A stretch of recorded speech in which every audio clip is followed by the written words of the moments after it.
अस्सलामुअलैकुम। उम्मीद है वक्त के आपका गुंचे दिल खुशियों से शदाब अगर आपकी तबीयत पे ठीक होगी। कुछ लोगों को पता है, जिनको नहीं पता मैं उनको बता दूं कि नानी वाला मुझे अगवा करने के जुर्म में डस्का के पुलिस स्टेशन में अरेस्ट हो चुका था। इनकी प्लानिंग थी मुझे जलीलो ख्वार करने की, लेकिन इज्जत जिल्लत तो अल्लाह के हाथ में है। नानी वाले ने अपने 4 साथियों समेत मुझे अगवा कर लिया था, लेकिन इनकी मास्टर प्लानिंग में इनका पकड़े जाना अल्लाह ने लिख दिया।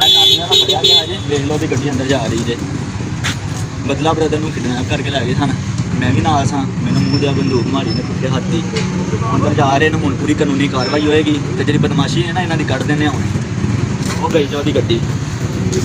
मैं इस वाकया से पहले की स्टोरी आपको बाद में बताऊंगा। अभी मैं आपको वाकया होने से लेकर गिरफ्तारी तक की स्टोरी बताता हूँ। अलाइड बैंक डस्का के बाहर तकरीबन रात 10 बजे ये वाकया हुआ ये कि नानी वाले की प्लानिंग के मुताबिक उसके 4 साथियों समेत उसने मुझे अगवा कर लिया, लेकिन बक्कर ब्रो मेरे साथ था, वो रेजिस्ट करके बच गया। क्योंकि शोर की वजह से कुछ राहगीर गाड़ी की तरफ भाग कर आए, तो इस वजह से नानी वाले ने जल्दबाजी में कहा कि इसको छोड़ दो, बक्कर ब्रो को छोड़ दो, सिर्फ मुझे ही ले चलो। और यकीन करें, यहाँ पे बक्कर ब्रो का बच जाना ही अल्लाह की मदद थी, वरना अभी तक किसी को ना पता चलता कि हमारे साथ क्या हुआ है। उन्होंने गाड़ी बंगला चौक से कॉलेज रोड की तरफ और वहां से सियालकोट रोड की तरफ भगाई। उसके 3 साथी जो पीछे से घुस के मुझे पकड़े हुए थे, और चौथा साथी असद जो कि खुद टिकटॉकर है, वो भी अगली सीट पे बैठा था और नानी वाला गाड़ी चला रहा था। थोड़ा सा आगे जाने के बाद इन तीनों ने मुझे थप्पड़ मारने शुरू कर दिए और असद टिकटॉकर ने आगे से वीडियोस बनाना शुरू कर दी। नानी वाला फुल फ्रस्ट्रेटेड, गुस्से में, अना में, गाली गलोच वाले अल्फाज यूज करते जा रहा था और ये तीनों मुझे मारते जा रहे थे और वो वीडियोस बनाते जा रहा था। मुझे माफिया मांगने पे मजबूर किया, झूठी कस्में उठवाने पे मजबूर किया, फलाना फेमस यूट्यूबर तेरा अब्बू है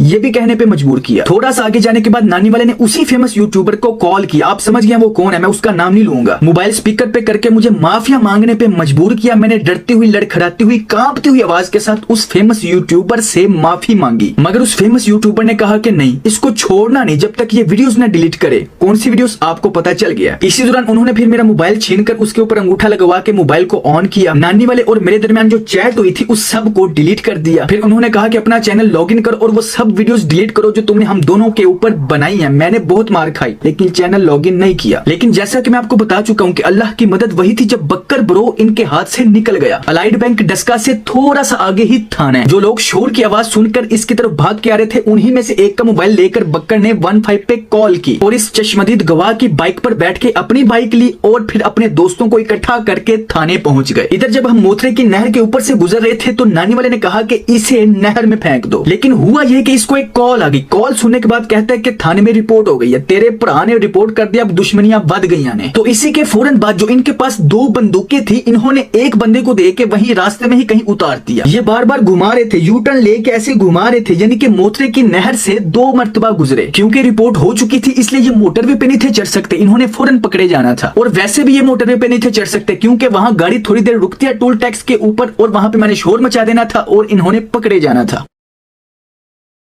अब ये डर चुके थे, तो इन्होंने गाड़ी कच्ची सड़क किसी गांव की तरफ मोड़ ली, लेकिन आगे रास्ता बंद होने की वजह से, पैलियां वगैरह होने की वजह से मजबूरन इनको दोबारा सियालकोट रोड के ऊपर ही आना पड़ा। लेकिन चूंकि इनका प्लान अल्लाह की मदद से बक्कर ब्रो ने फेल कर दिया था, तो पुलिस पीछे से तेजी से आ रही थी। उन्होंने थोड़ी सी आगे जाके गर्शनवारी होटल के ऑपोजिट साइड की तरफ मुझे उतार दिया। जब वो आगे सीधा सियालकोट की तरफ भाग गए, तो मैंने आसमान की तरफ देखा, अल्लाह का शुक्रिया अदा किया और मुझे रोना आ गया। 5-10 मिनट बाद पुलिस का एक डाला आया, उन्होंने मुझे पूछ के अहमद अली अंदर बिठा लिया और गाड़ी फुल स्पीड से भगाई। जब आगे जाके देखा तो नानी वाला अपने 3 साथियों समेत गिरफ्तार हो चुका था, क्योंकि पुलिस ने हर तरफ नाके लगा दिए थे।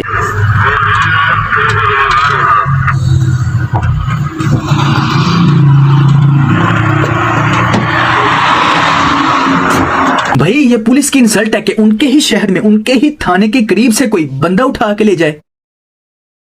फिर पुलिस वाले तेजी से हम सबको लेके थाने आए। दरख्वास्त हमने दर्ज की, चूंकि मौके वारदात पे मुलजिम पकड़े गए थे, तो इसलिए फौरन एफआईआर दर्ज हो गई। 365 दफा का अगवा करने का नॉन बेलेबल केस, यानी कि जिसकी जमानत नहीं हो सकती, दर्ज हो गया। ये वाकया पेश आया हफ्ते की रात को, लेकिन फिर 2 दिन बाद सोमवार को ऐसा क्या हुआ कि इसकी जमानत हो गई। ये बात मैं आपको अभी नहीं बता सकता, लेकिन जब बताऊंगा तो फुल सबूत के साथ बताऊंगा। मेरे लिए दोस्तों खुसूसन एक नमाज के बाद दुआ जरूर करें, क्योंकि मैं एक आम छोटे से शहर का आदमी हूँ, मेरे पास कोई ताकतवर सोर्सेज नहीं है। इसलिए take care, keep smiling and खुदा हाफिज।